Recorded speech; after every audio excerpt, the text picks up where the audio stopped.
Olá, seja bem-vindo ao Direito Administrativo Facilitado. Eu sou o professor Marcos e o tema da aula de hoje é agentes públicos.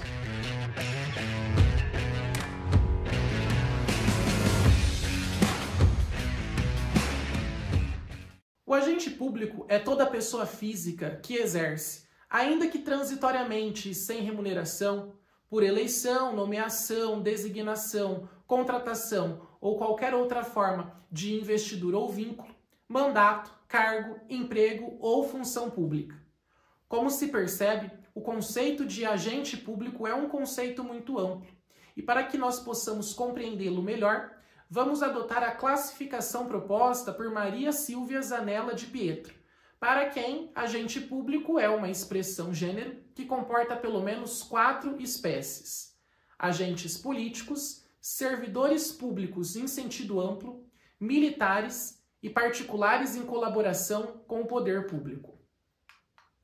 Os agentes políticos são aqueles que exercem funções típicas de governo, ou seja, aqueles que representam a vontade do Estado. Em regra, os agentes políticos ingressam na carreira por eleição e desempenham mandatos fixos, pré-determinados. É o que acontece, por exemplo, com os chefes do Poder Executivo, presidente da República, governadores de estado, os prefeitos dos municípios e os nossos parlamentares, ou seja, os senadores, deputados e vereadores. Acontece que outros agentes públicos são nomeados para o cargo, como acontece com os secretários e ministros de Estado. Existe uma certa divergência na doutrina com relação ao enquadramento dos magistrados e dos membros do Ministério Público como agentes políticos. No entanto, apesar de divergência na doutrina, a jurisprudência e o próprio Supremo Tribunal Federal já consolidou o entendimento de que magistrados e membros do Ministério Público são sim agentes políticos, na medida em que eles representam a vontade do Estado, ainda que a escolha para o cargo seja meritória, na medida em que eles ingressam na carreira através de um concurso público. Os militares também são agentes públicos. Militares são pessoas físicas que prestam serviços às Forças Armadas e às polícias militares e corpos de bombeiro. Eles possuem um vínculo estatutário e estão sujeitos a um regime jurídico próprio, mediante remuneração paga pelos cofres públicos. As carreiras militares são organizadas com base na hierarquia e na disciplina, e aos militares é proibida a greve e a sindicalização. Também são considerados agentes públicos os particulares em colaboração com o poder público. Particulares em colaboração com o poder público são pessoas físicas que prestam serviços ao Estado sem vínculo empregatício, tendo ou não remuneração. Eles exercem uma função pública, mas não perdem a condição de particular. Os particulares em colaboração com o poder público se subdividem em agentes honoríficos, delegatários do poder público e gestores de negócio. Os agentes honoríficos são particulares que atuam mediante requisição para o exercício de funções públicas relevantes. Via de regra, esses indivíduos atuam sem remuneração, como acontece com os jurados e mesários.